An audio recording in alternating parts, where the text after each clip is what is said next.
Hey, good morning, everybody. Welcome to SafeDefend Live. I am Dave Evans with the founder and master of all things helping schools stay safer, Jeff Green. And I have a question for you. What is the definition of doing the same things over and over again and expecting different results? I believe that's called insanity. That is insanity. You know, it's interesting. We focus on the notification after the attack. We focus on, response after the attack, and we expect things to change. Is that an inaccurate statement? Not at all. I think we've seen notification companies come like really pouring out of the environment to try to have a solution.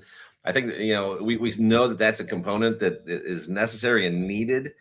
We've built this reliance on notification alone, though, that is absolutely detrimental to the safety of our students. And in some avenues, they're calling the Appalachia High School shooting a success because of their notification component.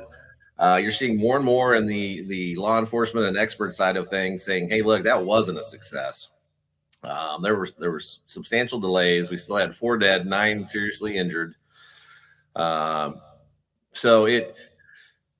it's a necessary component, we're still missing that critical life safety option of being able to have staff and students manage this crisis until the help can get there. It still took. And some of the timelines I've seen up to 8 minutes before SROs were able to get to where they needed to be. There was a 2.5-minute delay for their 911 call to go out. We've built this perceived safety approach that makes us feel better. But man, when it really comes down to it, it is not making a difference. And I'll tell you, the other thing is, every single school shooting over the last couple of years that I can think of, at least, and I haven't gone back farther to find out, have all had notification solutions. Well, now, notifications are an important component because if you don't catch them beforehand, you want to stop it. So notification isn't bad. It's just not solving the problem, right? It's not enough. It's just not enough. If 2 people end up dead, notification wasn't a success. I mean, it was a success maybe in limiting further injury or harm. Okay, great. Let's establish the goal, right? I think we have the wrong goal. Right. The goal should be no child gets shot or injured while at school by an active shooter event. That's the goal, right? 100%. So I think, and your team is trying to address that question. How do we prevent the active shooter from ever taking the action? 100%. Right. And it's interesting because I had a friend of mine from another company that does AI video weapon detection software, and they sell it to schools. And we were talking about, AI used for threat assessment to build a picture of these students and move forward. And he was giving me a hard time. He goes, "How can you do that? You're taking this out of the teacher's hands." Let me explain to everybody about leveraging AI. From my combat experience, we get a bunch of data that comes across the network, right? Whether it's drone video, whether it's communications, whether it's whatever, right?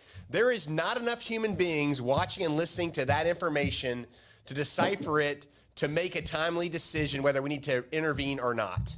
The whole intent of our threat assessment program is to build, and we've built the program that helps us combine the information, identify potential problems of people that didn't have problems before, and then get human beings involved to work with those individuals. Is that accurate, Jeff? That's absolutely accurate. There's a flood of data. It's too much for the human mind to sort through to find the patterns and the details that really are going to matter, and utilizing the technology in a way that builds that picture.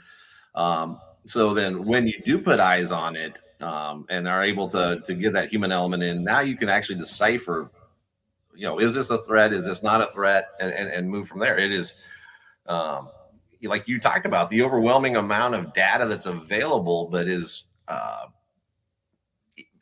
either missing some that does contribute to a potential violent situation, or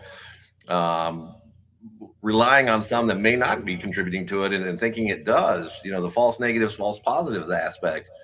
This really helps manage that at a level that once the human element becomes part of that decision making, it becomes manageable.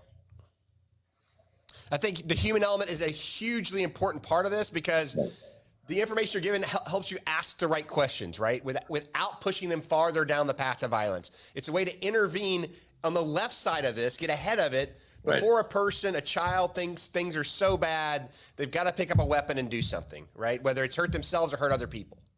Well, and the other aspect is, that's why we're focused on what we call the alpha to omega, the beginning to the end, right? Finding that threat assessment, being able to find those that are on that path to violence and the grievance stages, intervene early, get this information almost in real time, be able to navigate that. For those outliers, for either they're outside the school and outside of your control, still want to do harm to a school, you still have to have that response mechanism in place.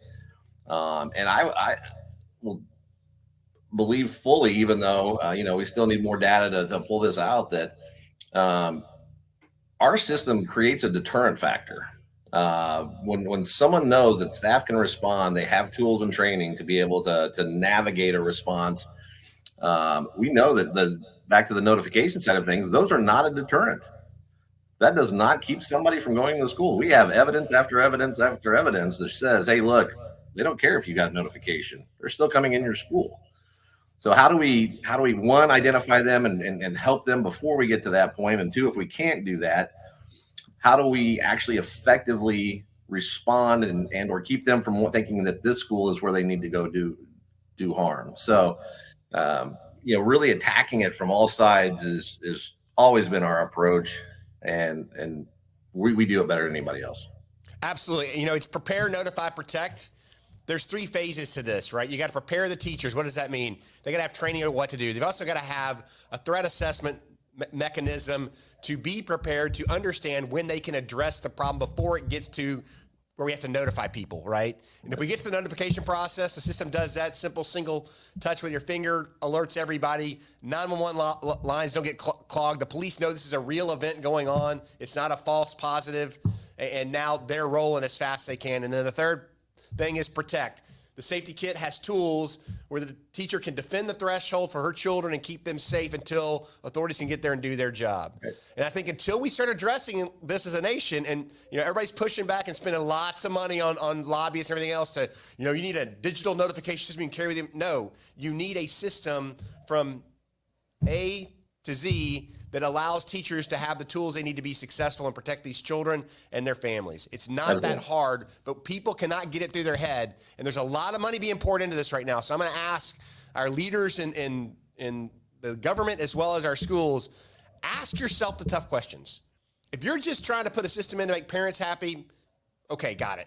If you're thinking this is never going to happen to you, you're like 90% of other people. The challenge is when it does happen, are you prepared?